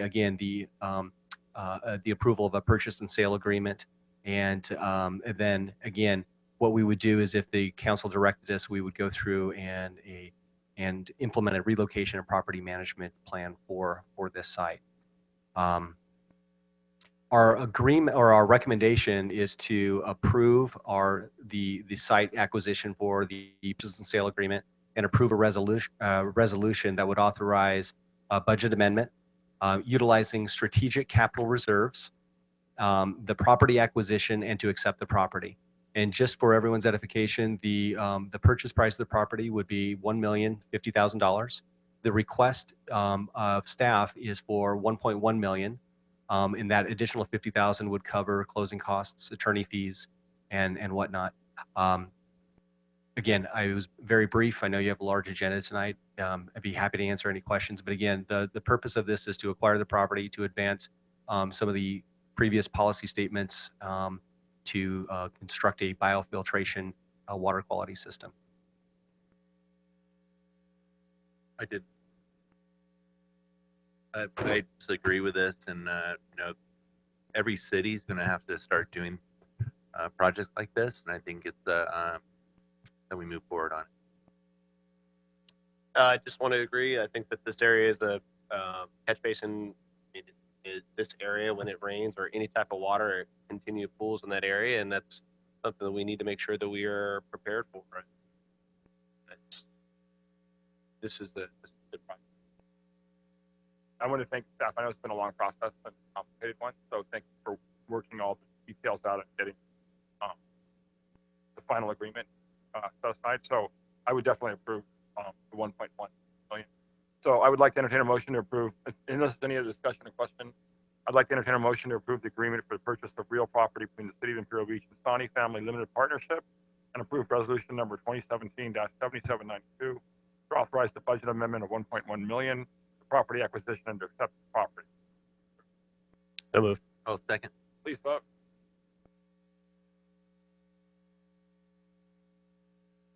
Motion carried by the following votes. Ayes, Patton, West, Udina. Absent, Bragg. Disqualified, Spriggs, due to a potential conflict of interest. Thank you. I spoke on your behalf. I channeled you. So, dude, we were worried about you, so we want to make sure that your perspective was included. So I won't go into details, but I'll violate. Number 5.2, resolution number 2017-7789. consultant selection for Coastal Commission LCP grant MF 1234. Assistant City Manager Dish will give the report. Thank you, Mayor, members of council. As you know, a while back, the city was successful in receiving a grant from the California Coastal Commission to update our local coastal plan. We received an award of $225 or $225,000. It was $225 plus. Anyhow, so that grant, what we had looked at doing was a comprehensive approach to updating again our local coastal plan, the elements in our general plan, and we're augmenting that funding stream from the Coastal Commission with $150,000 that had already been identified to update our strategic plan and do some wayfinding components. So we're here before you tonight to recommend a consultant to lead us through that process. It was last week, I think it was a week ago Monday, we had interviews with 2 teams of consultants that had submitted requests for proposals on this project. One of them was Dudek and the other one is AECOM. Staff had recommended or is recommending that you select AECOM to perform that work for us. I know that there, again, we had a team of reviewers on that included members of the San Diego Foundation, Mallory Morgan from San Diego Foundation, Laura Ingman from the Climate Collaborative, Danny Boudreau, Tyler Foltz, Jim Nakagawa, and Council Member Spriggs and I sat on the interview panel and reviewed those individuals and are recommending that we select AECOM and authorize the city manager to effectuate an agreement following that. We stand ready for any questions that you may have, and as this process unfolds, we'll be back before you many times.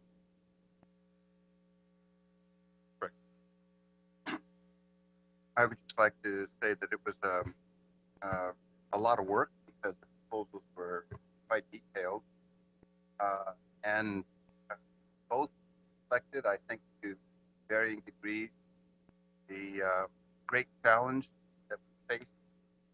Imperial Beach, the local coastal program amendment that's going to incorporate or also include our general plan amendment and incorporate the ecotourism study and a number of other planning documents that need to be updated anyway. They both had very good approaches to engaging the public in the process. Really an important thing from our value standpoint as council members, and also from the standpoint of trying to get a community consensus around where are we going as a community and how should our general plan be updated and amended to reflect the fact that, you know, like it or not, de facto, we are more of a visitor serving community now than back when these documents were originated 20 years ago or so, when we were primarily a residential community. We're both now. So it's a chance to really kind of get our thinking together as a community while we grapple with the inexorable challenge of sea level rise and how do we plan going forward in the future.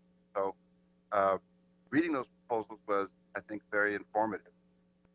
It's really clear that the ACOM proposal had superior staffing in the sense that the team leadership is a very experienced individual who was senior person for the San Diego Department of Planning Department, who's done a lot of this kind of work before and has the experience of coordinating and integrating a team approach to do an integrated approach doing this kind of work.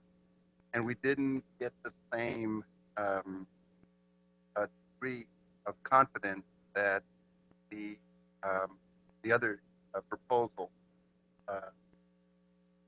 would be able to integrate all of the expertise of work in a manner that would give us a product that we could really run with.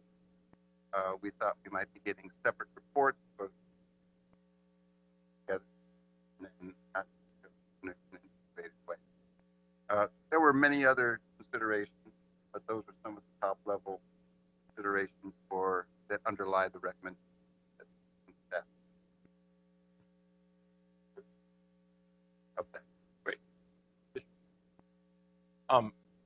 we did a field tour, and Mr. Nakagawa was there with the San Elijo Lagoon Restoration Project. ACOM is helping coordinate that very complex project. So, you know, some of their staff were able to talk about that process. So it's very impressive. So, good. I'd like to entertain a motion to adopt resolution number 2017-77. So moved.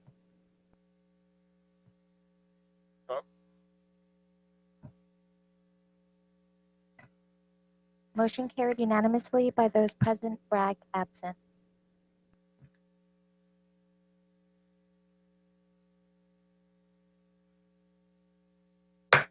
So this meeting's done, but now I'm reconvening the closed session.